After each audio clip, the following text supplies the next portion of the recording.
16 new workers to help out. That's Will with the glasses right off the line, then testing them out in the sun. All of this with 3 words in mind. Made in America! Well, you know us. We love Made in America. We love this solar eclipse. We'll see you next Monday, 2 p.m. Eastern, partnering with National Geographic. And I'll see you right back here tomorrow night. Good night.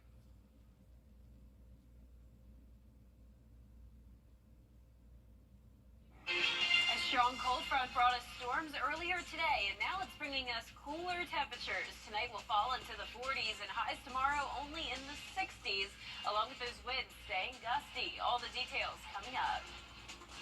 Right now on News Channel 6 at 7, play underway at the Augusta National Women's Amateur. We'll take a look at the first round.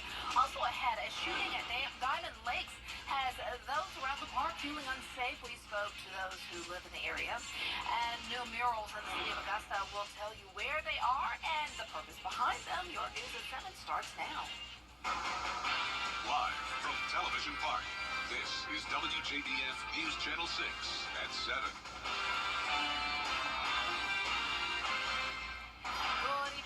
You're watching News Channel 6 at 7. I'm Dee Griffin. Thanks so much for joining us. Coverage you can count on begins as the first round of the Augusta Nationals Women's Amateur is in the books. The South Carolina Gamecock Hannah Darling is at the top of the leaderboard.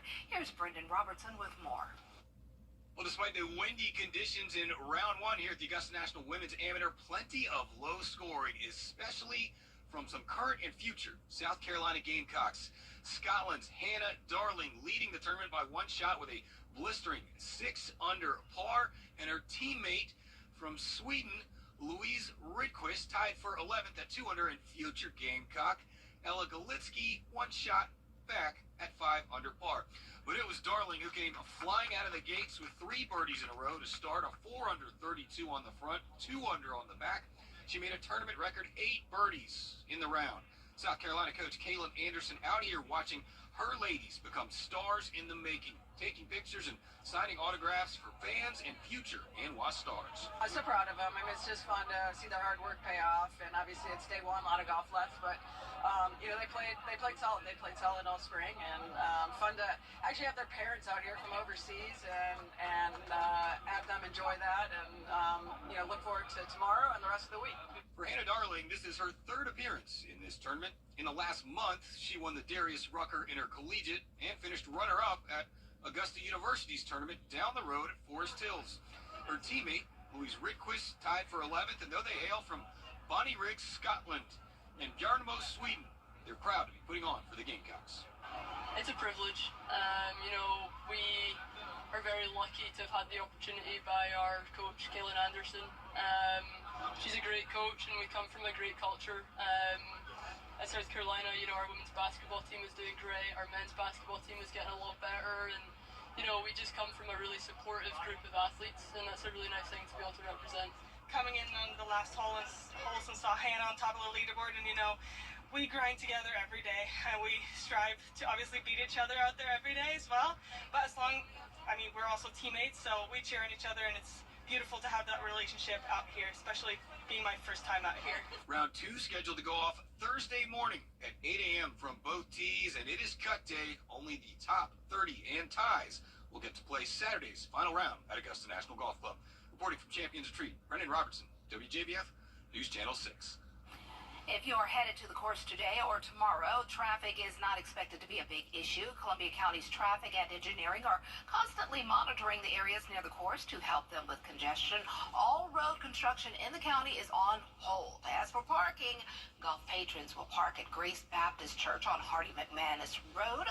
You'll catch a shuttle from there into Champions Retreat, which is about a 10-minute ride. One Augusta University senior to any social media platform.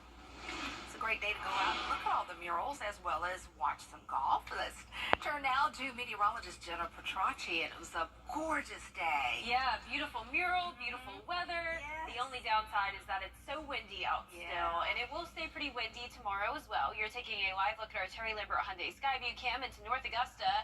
This camera keeps shaking a lot. It isn't really too bad at the moment, but those winds keep gusting on and off up to around 30 miles per hour. High today was 75. high. That puts us right on track with average. Our low temperature was a whole 20 degrees above our average of 48. We definitely stayed warmer tonight with the storms that moved in.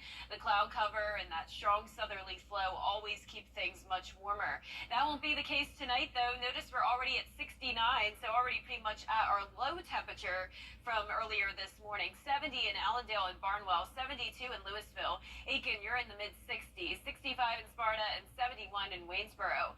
Dew points are a big difference from yesterday. We had the 60s with all that moisture moving in.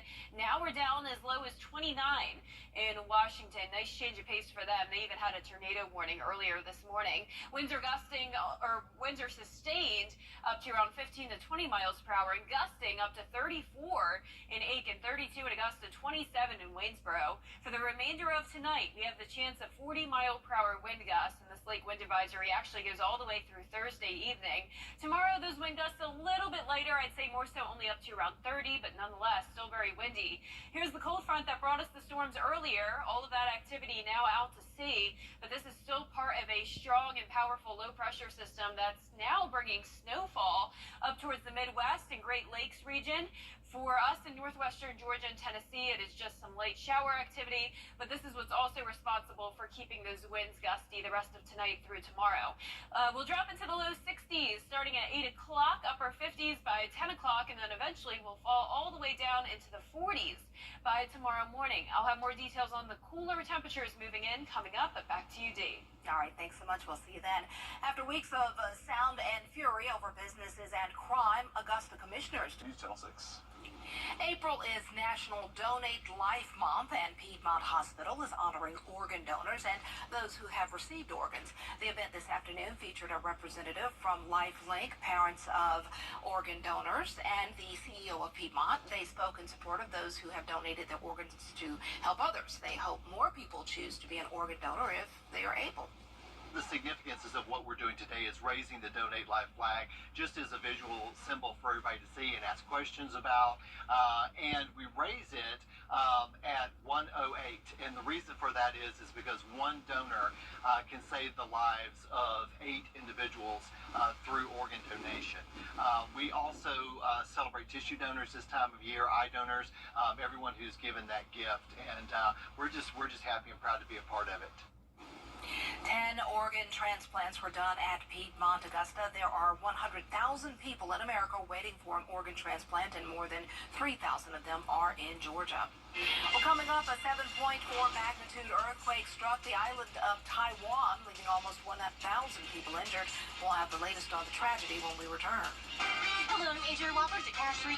All the rest. It was amazing how they took care of my case. One call, that's all.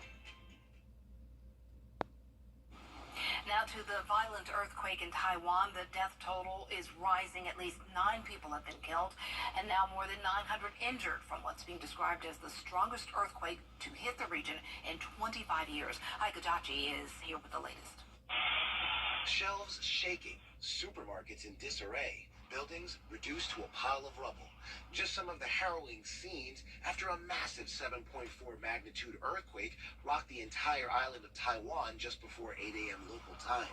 According to the U.S. Geological Survey, the epicenter was found near Hualien, a city on the eastern coast. More than 100 aftershocks, including one with a preliminary magnitude of 6.5, striking the island. The quakes were considered shallow. Their depths were 21 and 7 miles deep, respectively. Shallow quakes are said to be more damaging than deeper ones. This building in Hualien collapsing in on its first floor, while another was left leaning at an angle.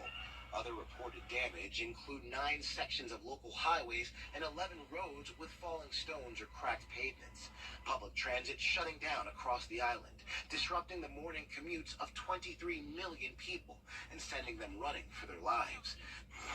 These videos showing apartments rocking back and forth, shelves falling over from the chaos. In Taipei, monitors in a newsroom can be seen violently shaking amid the ongoing quake, while a warehouse crumbled into rubble, unable to withstand the tremors.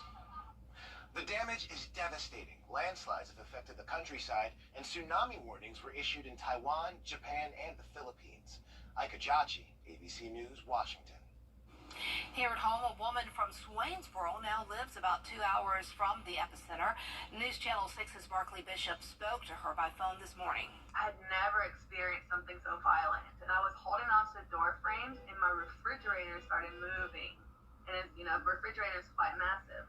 And then the shoe rack started moving, the shoes flipped over, and then some picture frames fell, and shoes flew out, and the drawers were opening and closing. And this was like the first thing in the morning, and I started praying. I just started praying. And those prayers worked for Alexandra. Her apartment didn't have any major damage, and her 2 children were at school when it happened. They were able to get outside, and everyone stayed safe. It's going to be a chilly Wednesday night. Temperatures falling into the low 40s. Winds also staying gusty all the way through our Thursday evening. Staying sunny as well through the weekend. It's going to be beautiful. And then next week, we'll have an unsettled weather pattern. All those details coming up. Next week's news is complicated. That's why WJBF.com makes it easy. Get clear, accurate stories that don't waste your time. Plus, get the latest video in one click with WJBF Plus. Get it all at WJBF.com. Now, your most accurate forecast with WJBF Live Viper 6. Good Wednesday evening. We've had a lot going on today weather-wise. This morning, we started out with warmer temperatures, higher dew points, and of course the storms. I'm sure a lot of us woke up to the sound of thunder, seeing some lightning. We had power outages, some trees down, but just like that, look at our view now on our Terry Lambert Hyundai Skyview cam. Back to beautiful sunshine, and the dew points are much lower. We have all this dry air moving in, and also much cooler air. We're sitting at 69 degrees, but I can tell you by tomorrow morning, we'll be in the 40s, so still not too cold just yet. But that will change shortly. Winds coming in at 18 miles per hour from the northwest, bringing in that cooler air. So earlier today, we had the southwesterly flow. No longer the case. Dew points are down into the low 30s. Satellite radar showing the cold front along the coastline with the showers and storms ahead of it. So most of the two-state nice and dry now. But that cold front is part of a low-pressure system that's still generating a lot of active weather across the Midwest and Great Lakes region. Snow happening now all the way into April up in parts of the northwest or northeast as well. The dew points are all over the place. So we're still seeing some of the 60s along the coastline and down in Florida where there's still some storms.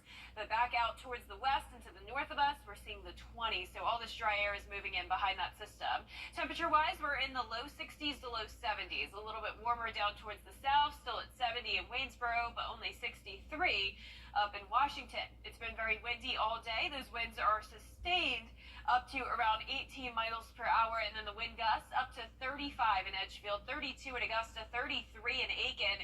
We do still have a lake wind advisory that lasts all the way until 8 o'clock tomorrow. So now that we're done with the storms, you would think the winds would be over with, but not quite. It's going to be windy throughout the day tomorrow, starting out at only 43, a very chilly start, and then only making it to around 63 in the afternoon. The dew points remain nice and low all the way through the weekend. That means not a chance of rain in the forecast, and each day the winds will get lighter and lighter. So by the weekend, it really won't be very windy at all. The low temperatures will hover around the 40-degree mark, some of us dropping down into the upper 30s into the weekend, so keep those winter jackets out, at least for now, and then we'll warm up again next week. Our futurecast showing that low pressure system still causing some issues up towards the Midwest, moving across towards the Northeast. It's that trailing trough. It's bringing us the windy conditions for tomorrow, possibly some high-level clouds moving in, but for the most part, a sunny day with high pressure taking over, bringing in all the cool air with that northwest wind. And then we'll eventually see a dry cold front come through, just bringing in that reinforcing cold air, but no rain with it. Lows tonight will be in the low 40s under clear skies. Highs tomorrow will be in the low to mid-60s, around 10 degrees below our average. And if you're a Nick Bacon, this ain't about you. Well, Sykes still comes to line striping. For each job is our best. Let's face it, news is complicated. That's why WJBF.com makes it easy. Get clear, accurate stories that don't waste your time. Plus, get the latest video in one click with WJBF Plus. Get it all at WJBF.com. Now, your most accurate forecast. forecast with WJBF Live Viper 6. Good Wednesday evening. We've had a lot going on today weather-wise. This morning we started out with warmer temperatures, higher dew points, and of course the storms. I'm sure a lot of us woke up to the sound of thunder, seeing some lightning. We had power outages, some trees down, but just like that, look at our view now on our Terry Lambert Hyundai Skyview cam. Back to beautiful sunshine, and the dew points are much lower. We have all this dry air moving in and also much cooler air. We're sitting at 69 degrees, but I can tell you by tomorrow morning we'll be in the 40s, so still not too cold just yet, but that will change shortly. Winds coming in at 18 miles per hour from the northwest, bringing in that cooler air. So earlier today we had the southwesterly flow, no longer the case. Dew points are down into the low 30s. Satellite radar showing the cold front along the coastline with the showers and storms ahead of it, so most of the two-state nice and dry now, but that cold front is part of a low-pressure system that's still generating a lot of active weather across the Midwest and Great Lakes region. Snow happening now all the way into April up in parts of the northwest or northeast as well. The dew points are all over the place, so we're still seeing some of the 60s along the coastline and down in Florida where there's still some storms, but back out towards the west and to the north of us we're seeing the 20s, so all this dry air is moving in behind that system.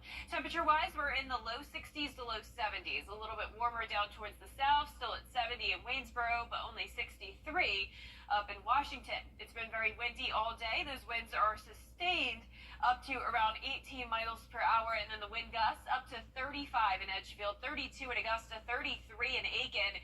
We do still have a lake wind advisory that lasts all the way until 8 o'clock tomorrow. So now that we're done with the storms, you would think the winds would be over with, but not quite. It's going to be windy throughout the day tomorrow, starting out at only 43, a very chilly start, and then only making it to around 63 in the afternoon. But dew points remain nice and low all the way through the weekend. That means not a chance of rain in the forecast, and each day the winds will get lighter and lighter, so by the weekend it really won't be very windy at all. The low temperatures will hover around the 40-degree mark, some of us dropping down into the upper 30s into the weekend, so keep those winter jackets out, at least for now, and then we'll warm up again next week. Our futurecast showing that low pressure system still causing some issues up towards the Midwest, moving across towards the Northeast. It's that trailing trough that's bringing us the windy conditions for tomorrow. Possibly some high-level clouds moving in, but for the most part, a sunny day with high pressure taking over, bringing in all the cool air with that northwest wind. And then we'll eventually see a dry cold front come through, just bringing in that reinforcing cold air, but no rain with it. Lows tonight will be in the low 40s under clear skies. Highs tomorrow will be in the low to mid-60s, around 10 degrees below our average. In that 10-day forecast, showing the sunny skies through the weekend, getting warmer each day, eventually back to the 70s on Sunday. Then as we go into Masters Week, it does look a bit unsettled. The first two practice rounds there will be dry, but we are seeing an increase in clouds and then eventually some showers by the time we get to the par 3 contest on Wednesday. And we'll be right back. Each year, the nomination celebrating Black Excellence 365, only on News Channel 6. The WJBF Live Viper 6 Skyview Network is sponsored by Terry Lambert Hyundai. Low prices, big selection, and committed to quality customer service. A Texas dairy worker is recovering from bird flu after contracting the illness after being in contact with an infected cattle earlier this week. Health officials are monitoring the situation and say there is little risk to the public. Maddie Beertemple reports. The Centers for Disease Control says it's only the second time a human has contracted avian flu in the U.S. This was an individual who had close contact with sick cattle. Texas State Health Services spokesman Chris Van Duzen says the exact transmission path isn't clear, but it's possible that infected birds contaminated cattle feed, sickening cows, and then the person. He says the worker's case is mild, but the state is closely watching other infected cattle. We have seen positive reports at multiple dairies in the Panhandle. Cattle in Michigan, Kansas, and New Mexico have also tested positive, and the bird flu is affecting birds as well. The country's largest producer of eggs, Cal-Maine Foods, reported an outbreak at a Texas facility. The company slaughtered nearly 2 million chickens. While rare in the U.S., around the world from 2003 to February of this year, 887 people contracted bird flu and 462 died from it, according to the World Health Organization. The CDC says the risk to humans is low because there's no indication right now it can spread from person to person. Really importantly, cows aren't humans. Dr. Dimitri Daskalakis is director of the CDC's National Center for Immunization and Respiratory Diseases. What we know to date is we have one case in a human, and that person is doing great. Daskalakis says it is still safe to consume pasteurized dairy products. We pasteurize milk for a reason, and that's because it kills bacteria and viruses. He says people who work with livestock should limit their exposure to sick animals, and all of us should avoid handling dead birds. In Washington, I'm Maddie Beer Temple. Grab two Bose Bird Dogs. 7:30 on News Channel 6. The CSRA's favorite news app is now even better with easier access to local news, weather, and streaming video. Download the News Channel 6 mobile app. Arby's is giving away free sandwiches. Call it a science experiment. All month long, the chain will offer customers free sandwich a week to finally answer the question, who eats at Arby's? You need to become an Arby's Reward member and download the app. Arby's marketing people call it the perfect opportunity for any skeptics out there to try any of the sandwiches they've been eyeing. 4 skeptics will be attached to biometric scanners as they try free Arby's sandwiches to see how they feel. To see Arby's how has they feel. You know, I'm an Arby's Rewards member. Oh, really? Probably one of the few out there. No, you should try it. Not because I go there very often. I'm a Rewards member everywhere for the birthday coupons. Me too. Yeah. Well, for a forecast this week, it's going to be sunny all the way through the weekend with cooler temperatures, lows dropping down into the upper 30s, highs in the 60s, then more rain and clouds into next week. All right. Thanks so much. Can't wait to get outside. We're always with you at WJBF.com. Our good friends at Entertainment Tonight are next.